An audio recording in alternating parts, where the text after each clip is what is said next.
जी पूछ रहे हैं गोदी मीडिया क्या है। तो भाई गोदी मीडिया की परिभाषा आप लोग को जाननी है, तो चलो मैं आज गोदी मीडिया की परिभाषा बताता हूँ। आप सब लोग भाई जहां भी मोहल्ले में कॉलेज में पढ़ते होगे, आसपास में गली मोहल्ले में रहते होगे, आप देखते होगे ना कुछ बदमाश टाइप के लड़के होते हैं, हर समय चौराहे पे बैठे रहते हैं और हमेशा उनकी नजर जो है वहां आसपास मोहल्ले में रहने वाली तमाम लड़कियों पे होती है। उन गुंडों को जो लड़की पसंद आ जाती है उसको तो वो कह देते हैं ये सबकी भाभी है जी, इसका सब सम्मान करो। और वो अगर मना कर दे कि नहीं भाई मेरे को तुम्हारी दोस्ती पसंद नहीं है, तो वो उसको आवारा बदचलन घोषित कर देते हैं और वहां दीवारों पे जा जाके उसके खिलाफ लिख देते हैं। तो इस समय की स्थिति यही है कि जिन राजनीतिक पार्टियों की गोद में हम नहीं बैठे वो दीवारों पे जा जाके लिखेंगे कि गोदी मीडिया गोदी मीडिया। उनका कहना हमारी गोद में बैठ जाओ, नहीं तो हम तुम्हें बदनाम कर देंगे कि तुम बच्चे। तो देखा आप दोस्तों ने, रोहित सरदाना जी गोदी मीडिया की डेफिनेशन बताते नजर आ रहे हैं। यानी खुद को ध्यान से देखना, इस वीडियो को खुद को एक्सपोज करते हुए नजर आ रहे हैं। कह रहे हैं कि हम विपक्षी पार्टियों की गोद में नहीं बैठे, इस वजह से वो हमें गोदी मीडिया कहता है। तो इसका मतलब तो यही हुआ कि वो विपक्ष पार्टियों की गोद में नहीं बैठे, लेकिन जो सत्ता पक्ष है उसकी गोद में बैठ गए जा। यानी सवाल सत्ता से ना करो, विपक्षी पार्टियों से करो, जिनके हाथ में कुछ नहीं है, जिन्हें कोई अथॉरिटी नहीं है, जो सरकार चला रही है। सवाल उसी से तो करा जाएगा भाई साहब, जो विपक्षी पार्टियां उनसे सवाल करा जाएगा।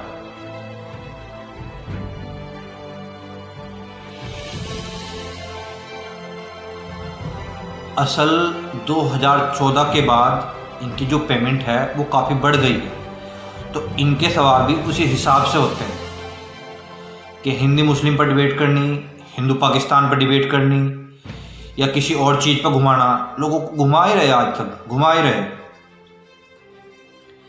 मेरे हिसाब से ये लोकतंत्र का चौथा पिलर नहीं, चाटुकार पिलर है। जो इन्हें आदेश होता है वही बोलते हैं।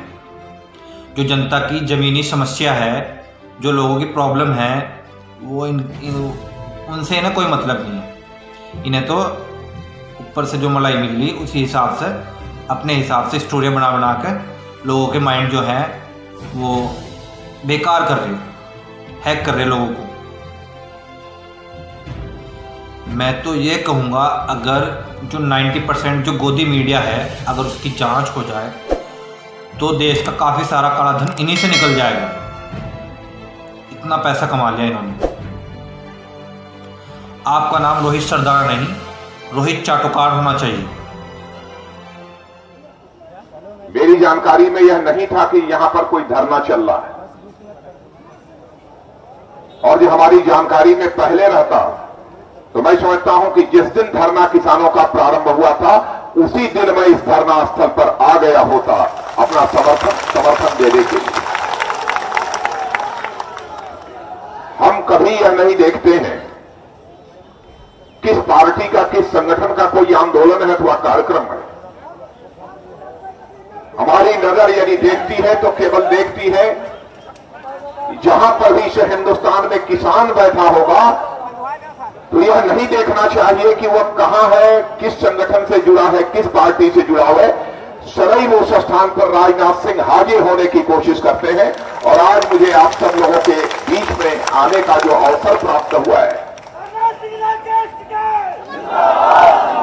एक तरफ आप लोगों के बीच मौजूद होकर मुझे खुशी की अनुभूति हो रही है, लेकिन वहीं दूसरी तरफ खुले आसमान के नीचे 3 दिनों से आपको धरना देना पड़ रहा है। यह बेहद तकलीफ की बात है।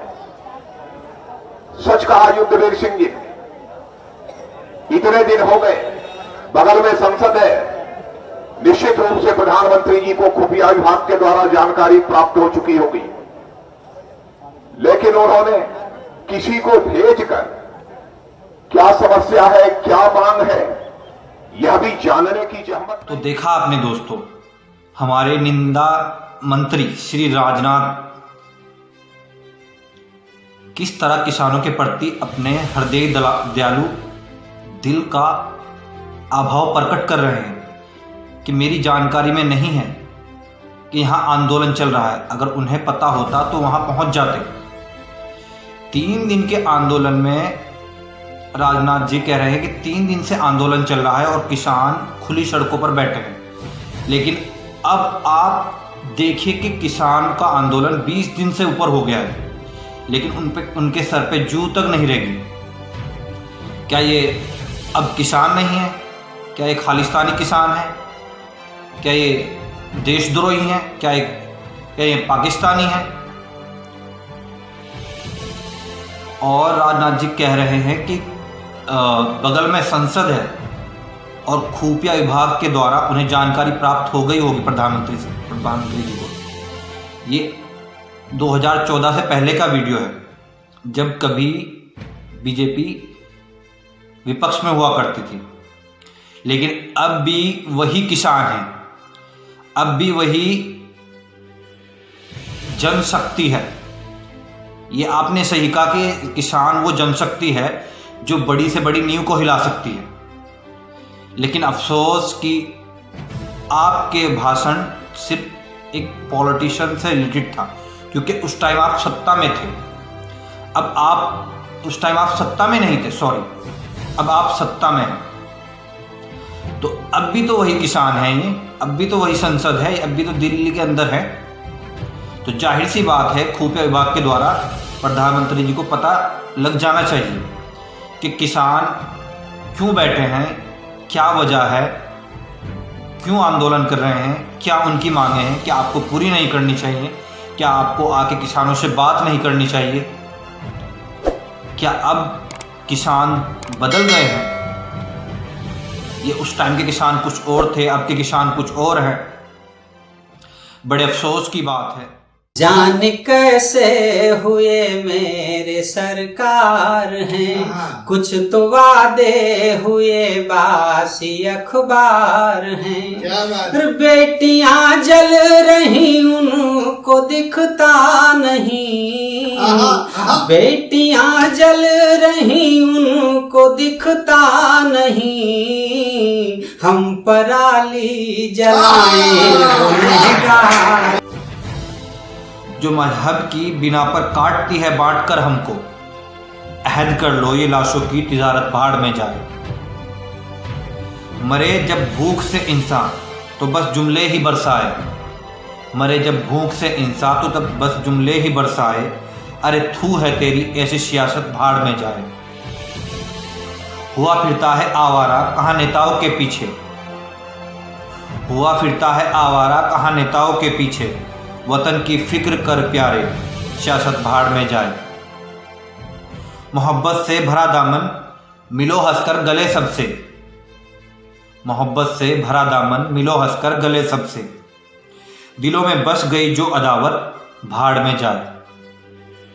मैं हिंदू हूं तो मुस्लिम है, ये सिख है वो ईसाई है, यूं ही आपस में कटकर मरने की आदत भाड़ में जाए।